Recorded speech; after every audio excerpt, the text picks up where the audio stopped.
y ciclos económicos de Jesús Huerta de Soto. Capítulo 1. Naturaleza jurídica del contrato de depósito irregular de dinero. Bueno, primeramente voy a hablar sobre el comodato, ¿no? Que es un contrato real y de buena fe que realiza una persona, en este caso el comodante, el que va a entregar, ¿no?, a la otra persona que va a ser denominado comodatario. En este caso, se entrega una cosa específica y se hace de una manera gratuita durante un cierto tiempo determinado. Por ejemplo, ¿no? Yo presto un auto a mi amiga, pero mi amiga debe de usarlo adecuadamente y la devolución es obligatoria porque el propietario sigo siendo yo. Este tiene, ¿no?, un plazo prefijado, ya sea después de que haya ido de un viaje o el tiempo que hayamos acordado. Siguiente, por favor. En el mutuo ya también, ¿no? También es un contrato de buena fe por el cual una persona, eh, en este caso mutuante, entrega a otra persona que le vamos a llamar el mutuatario o mutuario, una determinada cantidad. En el mutuo ya también vamos a hablar de cosas fungibles, con la obligación, ¿no?, de por parte de esta, debe, de un transcurrido determinado de tiempo, debe restituir una cantidad equivalente en cuanto a su género y calidad. Por ejemplo, vamos a hablar de dinero, que es una cosa fungible y consumible. Yo presto, ¿no?, 100 soles a mi amiga durante el tiempo que hayamos determinado y hayamos pactado un porcentaje de interés, me debo devolver ya, ¿no?, 100, digamos, 110 con el interés que hayamos pactado.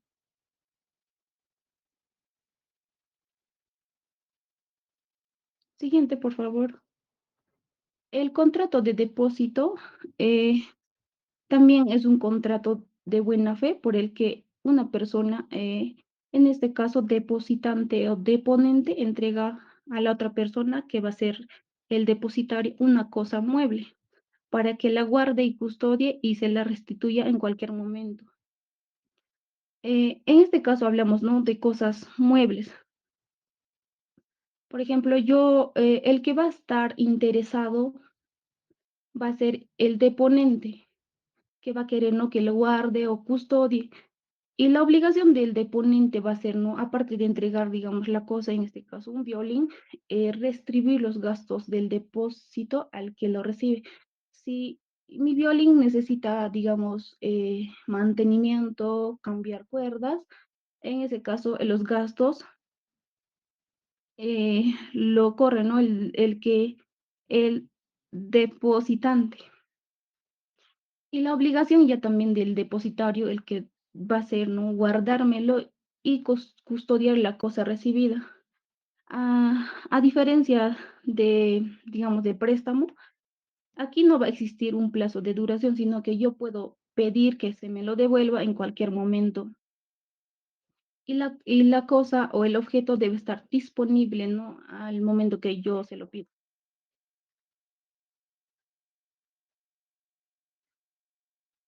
El contrato de depósito de cosas fungibles o contrato de depósito irregular.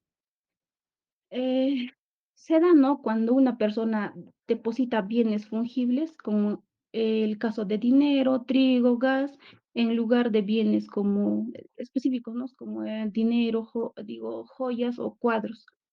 En este tipo de depósito ya también los bienes se mezclan con otros de la misma especie y calidad. Y su principal característica va a ser que el depositante mantiene la plena disponibilidad, o sea, en cualquier momento que se le pida, debe devolver, ¿no? Y el depositario tiene la obligación de custodiar y conservar. Y otra característica importante es que Aquí no se devuelve exactamente los bienes depositados, sino un equivalente. Por ejemplo, yo deposito 2 arrobas de trigo, no se me debe devolver 2 arrobas de trigo, sino un equivalente, por ejemplo, puede ser 2 arrobas de arroz.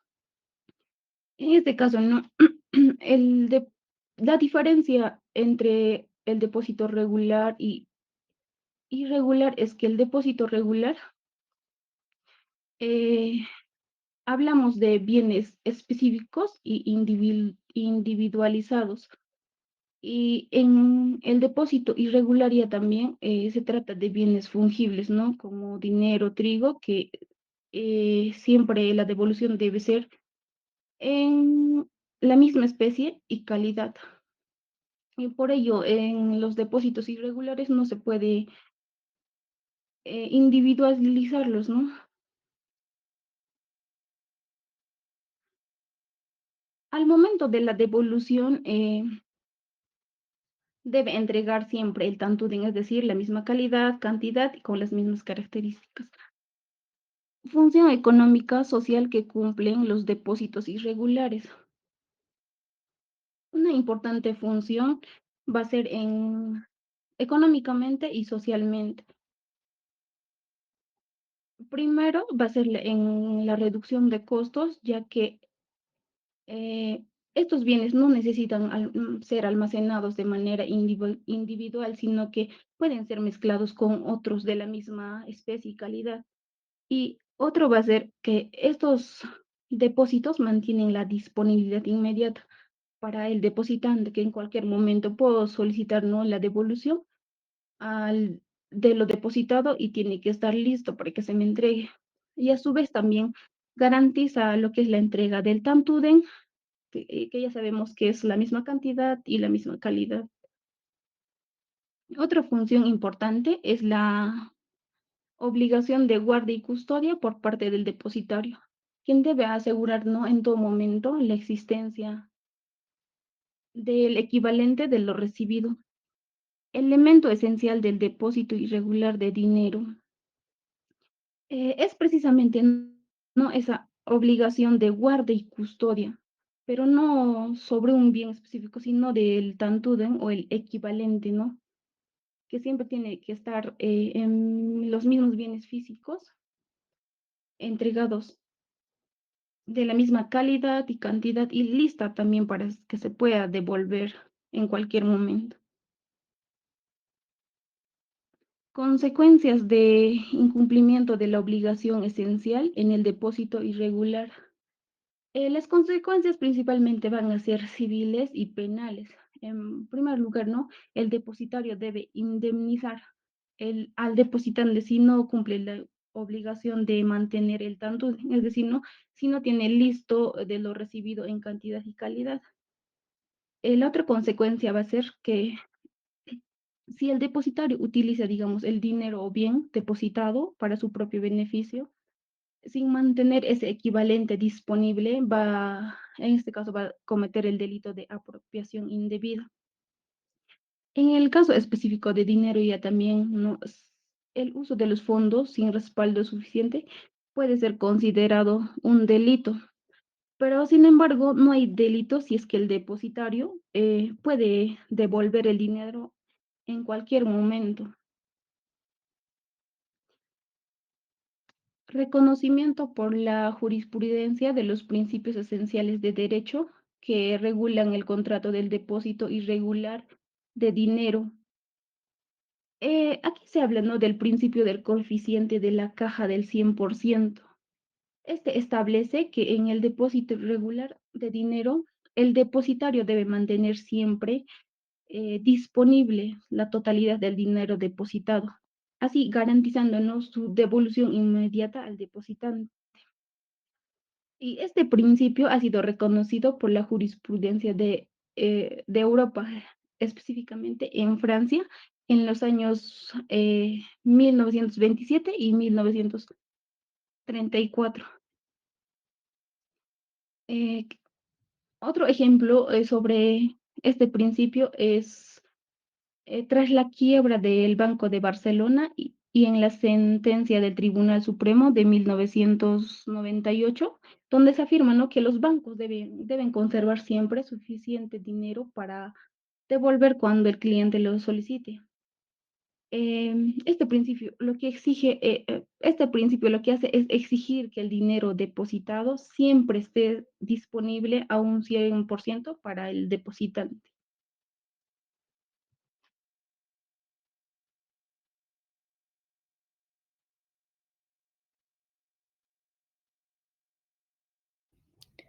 Profesor, buenos días, compañeros todos. Siguiendo el capítulo 1, la parte 3, voy a hablarles sobre las diferencias esenciales entre el depósito regular y el préstamo de dinero. Bueno, para saber, siendo cortos, el depósito irregular en sí vendría a ser lo que recibe el depositario y es limitado, ya que puede parecer que se transfiere la propiedad, pero el depositante conserva el derecho sobre el tanteno, que es la misma cantidad. Y también en el depositario no tiene una libre disponibilidad real, porque se debe mantener el dinero siempre disponible. En cambio, en el préstamo hay una transferencia plena de la propiedad y disponibilidad. El prestatario puede usar el dinero libremente hasta el vencimiento. Entonces, el depósito, en pocas palabras, podría ser la disponibilidad que sigue siendo del depositante y en el préstamo sería la disponibilidad que pasaría a ser del prestatario. Este, siguiente, por favor. Bueno, en la diferencia económica vamos a hablar en el depósito regular que, como ya les había mencionado, el dinero sigue siendo un bien presente para el depositante. Entonces, en pocas palabras, o sea, no renunciaría a su dinero, solo le cambiaría la forma de tenerlos. En un ejemplo podría ser la cuenta bancaria y en el préstamo ya también es una operación de crédito en la cual implica, ¿no?, entregar bienes presentes, recibir bienes futuros, más intereses. En el préstamo habría una renuncia temporal al dinero y habría también una transferencia de uso. Siguiente, por favor. Y en acá les vamos a hablar de la diferencia de los intereses. En el depósito, el interés es incompatible con su naturaleza porque el dinero sigue siendo disponible en todo momento. En el préstamo, el interés es esencial, ya que se explica por qué la preferencia temporal, preferimos el dinero de hoy que mañana. En la diferencia jurídica tenemos uno que es la causa del contrato, ya que ahí se depósito y custodia, y el préstamo en transferencia de uso. Luego, en el plazo, que en el depósito no existe plazo, es un retiro inmediato. En el préstamo, siempre hay plazo. En las obligaciones, tenemos el depositario que guarda, también tiene disponible el dinero. En el prestatario, puede usar el dinero y solo debe devolverse al final. Siguiente, por favor. Ya. En la parte 4 tenemos el descubrimiento del derecho humano. La importancia histórica, como sabemos, en el derecho romano fue el primero en diferenciar claramente en el depósito y el préstamo. También en el derecho romano se estableció principios que aún el día de hoy rigen como en el sistema jurídico moderno. Luego tenemos los principios fundamentales del depósito, como es la custodia como esencia, la restitución del tantum, la disponibilidad permanente y la prohibición de uso. En la prohibición de uso, acá el depositario no puede usar el dinero, ya que si lo hace se estaría violando el contrato y también implicaría responsabilidad jurídica. Siguiente, por favor. Acá vamos a dar una diferencia entre el depósito versus el mutuo, que es el préstamo. En el depósito, como bien ya les había mencionado, hay custodia, porque el depositario solo guarda el dinero. También su uso es prohibido, porque se puede usar el dinero, no se puede usar el dinero depositado. Tiene disponibilidad inmediata, ya que en cualquier momento podemos retirar el dinero y no genera intereses, ya que el depósito, o sea, no implicaría pagar intereses, pues ya que no hay renuncia del dinero. Y en el préstamo hay transferencia, ya que se podría transferir la propiedad del dinero al prestatario, el uso permitido, ya que el prestatario puede usar el dinero libremente. Y devolución futura, ya que se puede devolver el dinero al finalizar el plazo acordado y genera intereses ya que el pacto del interés sería como compensación por el tiempo. Entonces, en conclusión final, el depósito es un contrato de custodia con disponibilidad inmediata, mientras que el préstamo mutuo es un contrato de crédito con transferencia de uso y devolución futura. Le paso a mi siguiente compañero.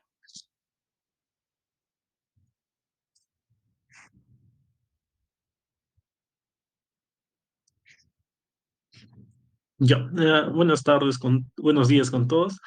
Bueno, ahora vamos a continuar con el capítulo 2, la violación de los principios jurídicos del contrato de depósito irregular de dinero a lo largo de la historia. Bueno, ahora vamos a introducir un poco esto. Bueno, como ya hemos visto las definiciones anteriormente de estos tipos de contrato, ahora vamos a hacernos una pregunta. Bueno, si los bancos reciben dinero para guardarlo, ¿por qué lo prestan? ¿Por qué es esto exactamente lo que hacen? Y Huerta de Soto dice que esto no solo empezó ayer, ni con la crisis financiera del 2008, ni mucho antes, ni con ninguna crisis. Bueno, ningún banco moderno en la actualidad. Esto viene muchísimo antes y siempre ha funcionado igual. Imaginémonos que somos banqueros de la Edad Media y 100 comerciantes nos depositan 100 monedas cada uno. Entonces tendríamos 10.000 monedas en nuestra caja. Y empezamos a observar algo. En condiciones normales, solo se retiran 500 o 600 monedas. El resto se queda quieto durante meses. Entonces aparece la pregunta inevitable, por qué todo esto paralizado si puedo prestar una parte y ganar intereses? Y acá está lo más interesante, ¿no? Nadie se va a dar cuenta porque a diferencia de un robo normal, donde el dueño nota inmediatamente que falta algo, aquí los clientes siguen retirando, sí, aquí los clientes siguen retirando con normalidad. Bueno, el fraude es invisible, funciona mientras no ocurra algo que haga que todos quieran retirar su dinero al mismo tiempo, como ya ha pasado en nuestra historia, ¿no? Esto es la reserva fraccionaria en su forma más cruda. No nació de ninguna teoría jurídica, de ningún economista brillante, nació de un incentivo muy concreto a ganar dinero y bueno, de nuestra naturaleza, ¿no? De la debilidad humana. Ahora, pasamos con el siguiente punto. Entonces, si contestamos a la pregunta, si esto es un fraude, ¿por qué no lo pararon el Estado, las autoridades? Y aquí viene otra idea, ¿no? ¿Por qué los gobiernos terminaron siendo cómplices? Los gobiernos, cuando descubrieron el enorme poder de la creación de dinero que tenían los bancos, en vez de que lo frenaran, estos lo aprovecharon. Obtuvieron préstamos fáciles y financiación a cambio de legalizar estas prácticas. Y así nació una simbiosis entre la banca y el poder político. Y según el autor, esto se mantiene hasta el día de hoy. Y bueno, lo vivimos día a día, ¿no? Ahora, seguimos con el segundo bloque, Grecia y Roma.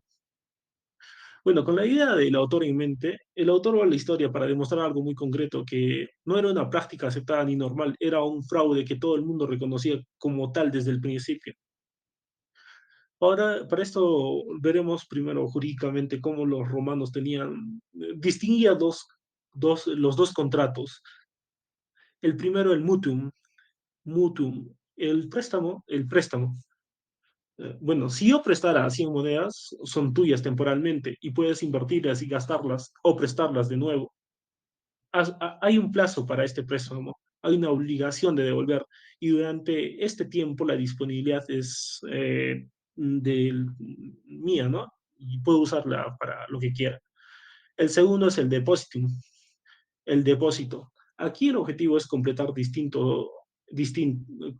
bueno, aquí es distinto, ¿no? Como ya lo explicaron mis compañeras, yo te entrego 100 monedas no para que las uses, sino para que las guardes y estén disponibles cuando yo las pida. Y parece el concepto del tantumden, y aparece el concepto del tantumden como el dinero que es fungible. No necesito que me devuelvas exactamente las mismas monedas. O como mi compañero lo explicaba, no necesito que me devuelvas la misma cantidad de trigo, sino que eh, puede ser otro trigo, no el mismo, no tiene que ser el mismo, pero que sea la misma cantidad y que sea de la misma calidad y que esté disponible en todo momento.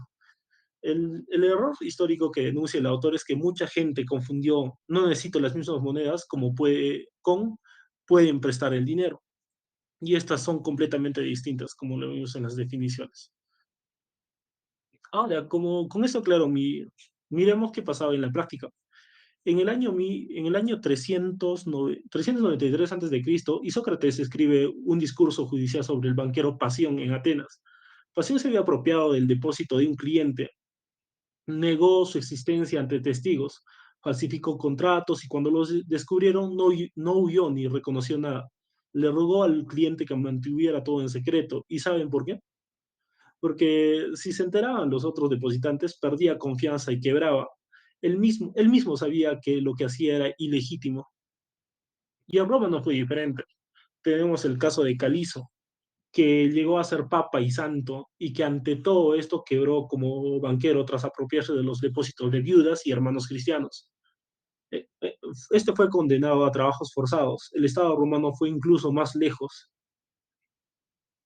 En el Egipto Ptolomaico creó directamente un banco público para apropiarse de estos beneficios, sin que haya intermediarios. Ahora continuamos con la Baja Edad Media. Ya caído el Imperio Romano, desaparece prácticamente toda actividad comercial durante el siglo, y cuando el comercio vuelve a florecer vuelve a florecer en las ciudades italianas, la banca resurge también, y lo primero que hace es repetir exactamente el mismo esquema como en lo anterior, ¿no? En la historia.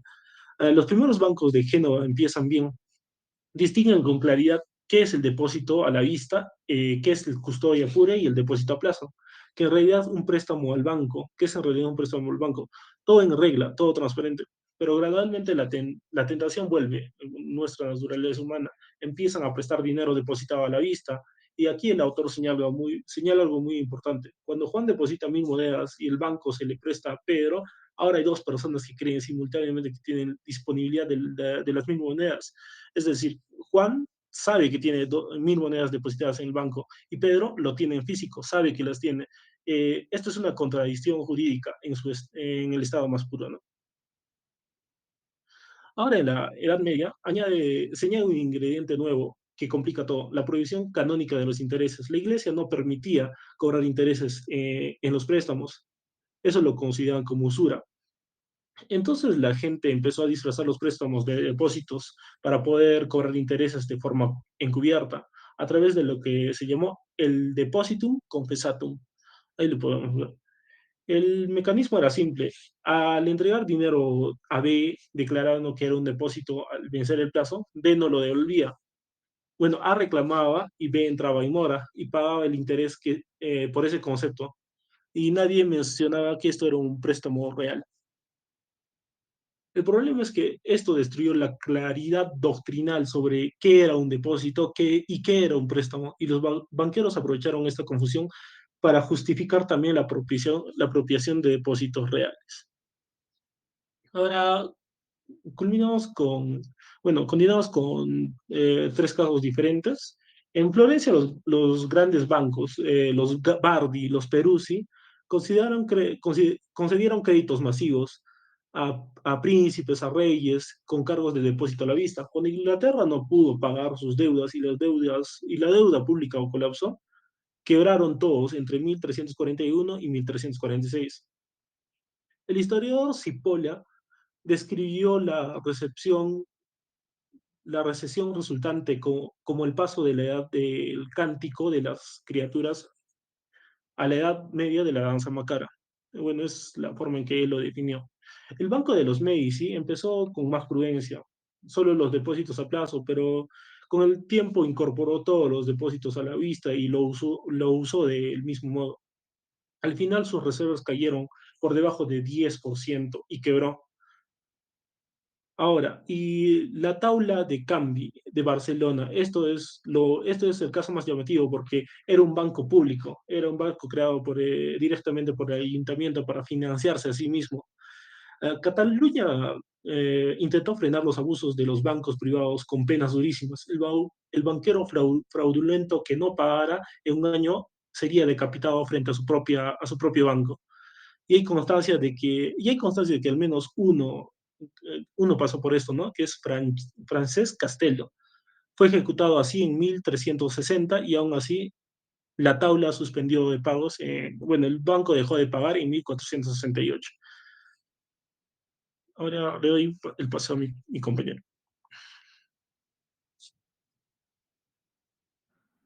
Ah, buenos días. Ahora a mí me toca exponer bueno, la última parte del subcapítulo 4 de dinero, crédito bancario y ciclos económicos de Huerta de Soto.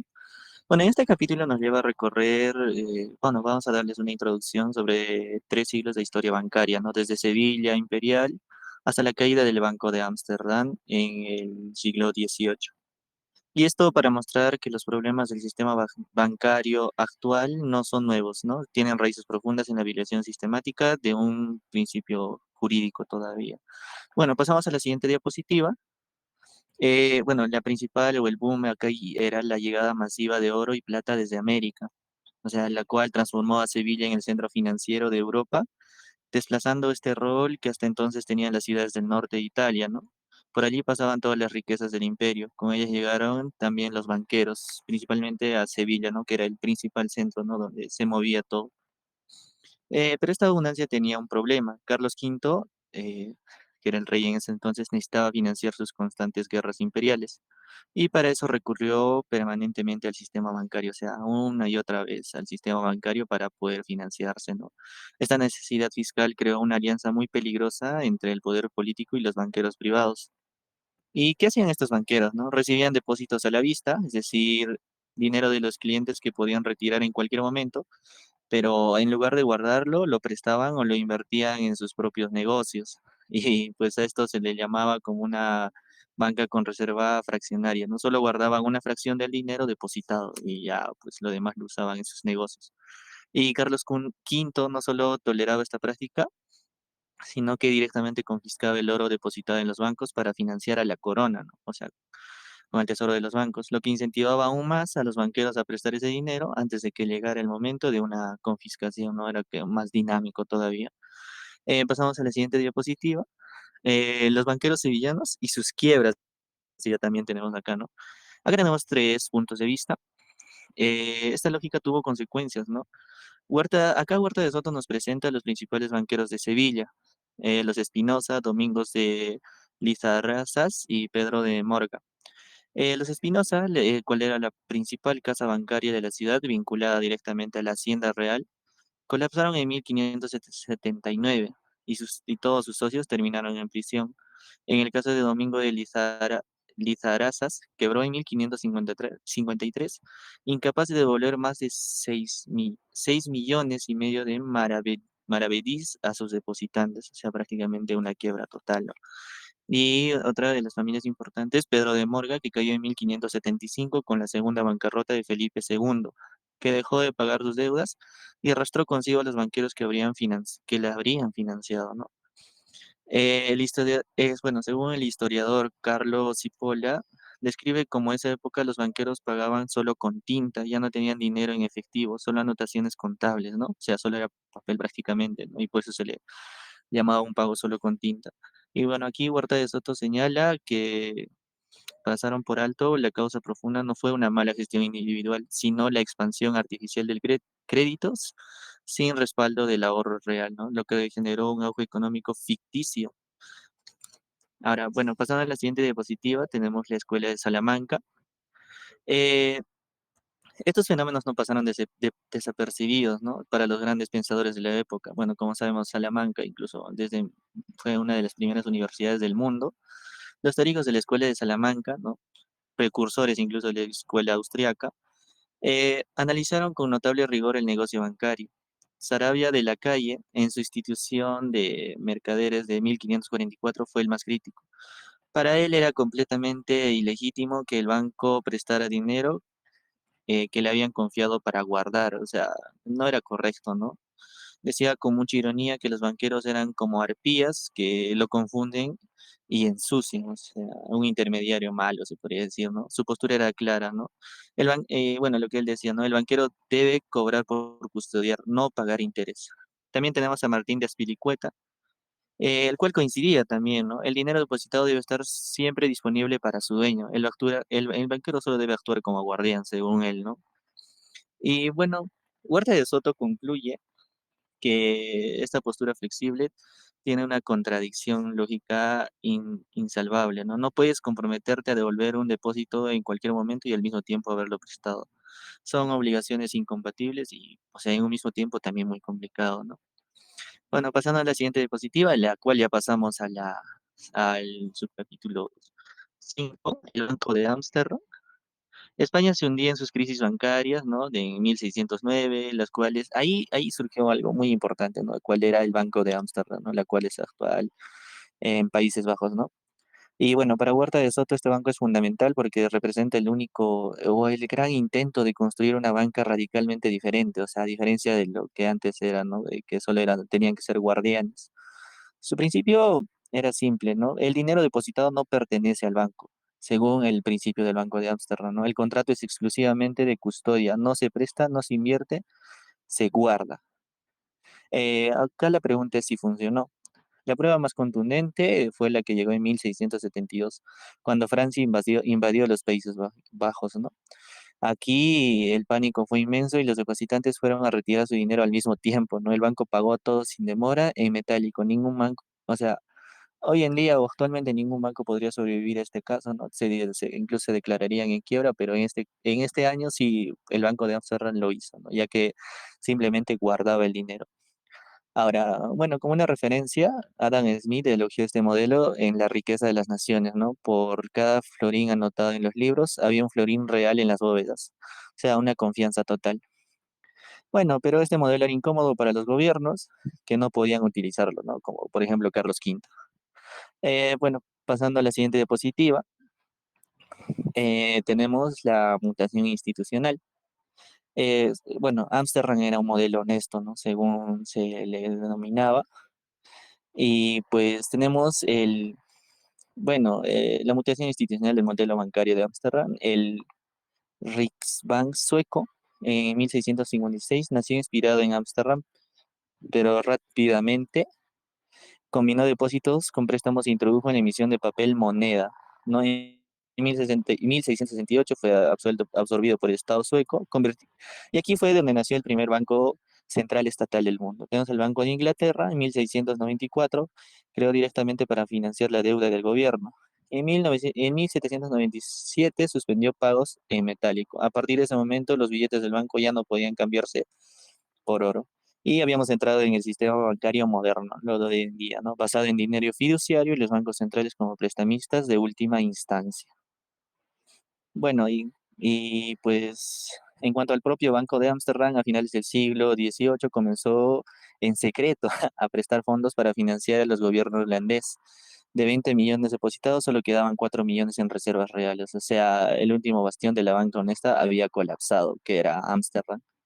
Y bueno, pasando a la diapositiva 7, tenemos a John Law y Richard Cantillon, en las cuales, o sea, tenemos dos pensadores, ¿no? John Law convenció al regente de Francia que la expansión de papel moneda y el crédito estimulaba la economía, o sea, el dinero fiduciario y todo lo demás, ¿no? Creó el Banco Real francés y la famosa Compañía del Mississippi. Durante un tiempo, bueno, parecía funcionar, pero las acciones subían, el crédito fluía y la economía crecía. Pero en 1720 la burbuja estalló y arruinó a miles de franceses y la palabra banco quedó durante más de un siglo como sinónimo de fraude en Francia, ¿no? En esos años. Y tenemos a Richard Cantillon, que en su caso más ilustrativo prestó dinero a sus clientes para que compraran acciones de la Compañía del Mississippi. Luego quedaban depositadas en su propio banco como colateral, sin que sus clientes lo supieran, ¿no? Vendió esas acciones en el pico del mercado, ¿no? Se quedó con el dinero y cuando las acciones cayeron casi a cero, las recompró y repuso el depósito. Un fraude, o sea, se podría decir que era perfecto, ¿no? O sea, un capo de capos. Y bueno, pasando a la siguiente diapositiva, tenemos lo que es bueno, más como las conclusiones. La banca con reserva fraccionaria no es una innovación financiera neutral, nació como una violación del contrato de depósito, ¿no? Tolerada y fomentada por gobiernos que se beneficiaban de ella. Esta violación tiene consecuencias económicas inevitables. La expansión artificial del crédito genera booms ilusorios que terminan siempre en crisis y deflación. Los ciclos económicos tienen su origen aquí. Tercero, tenemos que la Escuela de Salamanca fue la primera en diagnosticar correctamente el problema del siglo. El depósito es un contrato de custodia, no un préstamo. Y como última nota, la historia lo confirma repetidamente, desde los banqueros sevillanos hasta la caída del Banco de Ámsterdam, la reserva fraccionaria conduce inevitablemente a la quiebra. Y bueno, eso sería todo. Muchas gracias. Correcto, estimados, felicitaciones, muy buena presentación. Eh, Como se han podido dar cuenta, este recuento histórico también exhibe la importancia de la Escuela de Salamanca. Yo soy profesor casi en cuatro cursos y siempre trato de hacer notar eso, ¿no? Que el pensamiento económico no inicia con Adam Smith, el siglo XVIII, sino con los escolásticos del siglo del español, 300 años antes de Adam Smith. Eh, y ahí está clarito, ¿no? Cómo va mostrando que, aparte de cómo se origina el dinero, la importancia de los bancos y de mantener un coeficiente de caja 100%, y el negocio perverso de los bancos actuales que tienen un monopolio, tienen un privilegio, una exclusividad solamente de ellos. Pueden crear dinero de la nada. Muy buena exposición al grupo número 4, muchas gracias. Por favor, si pasamos al grupo número 5, les voy a agradecer mucho.